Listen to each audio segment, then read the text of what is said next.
हमारे यहाँ Haryana institute of public administration HIPA उसके माध्यम से कर्मचारियों की एक ट्रेनिंग का रेगुलर प्रोग्राम चलता है। लेकिन प्रधानमंत्री जी ने इस बार जैसा मिशन कर्मयोगी नाम से देश भर के सभी कर्मचारियों का एक विशेष संबोधन करने के लिए और कर्मचारी अपने आप को कर्मयोगी समझे।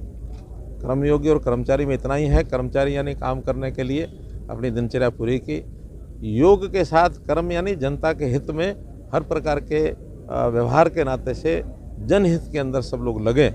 ऐसा चाहे वो अधिकारी हों चाहे कर्मचारी हों, इस प्रकार का एक मिशन शुरू किया गया।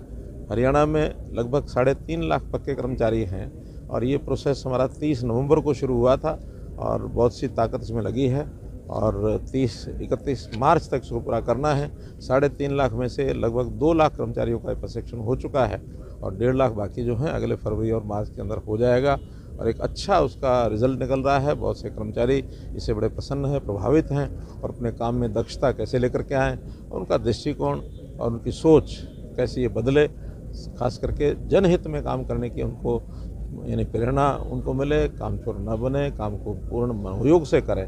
इस प्रकार का एक ये शिविर है और अच्छा उसका कल बजट आ रहा है सर, कितनी उम्मीद हरियाणा को, पूरे देश को? देखिए कल चूँकि अभी अंतरिम बजट है तो पूर्ण बजट नहीं है, इसलिए अंतरिम बजट तो कुछ समय के लिए होता है। जैसे चुनाव होकर के नई सरकार आती है फिर अपना पूर्ण बजट लेके आते हैं, उस समय अपेक्षा की जा सकती है। अभी उसका कोई विषय। हरियाणा का भी बजट?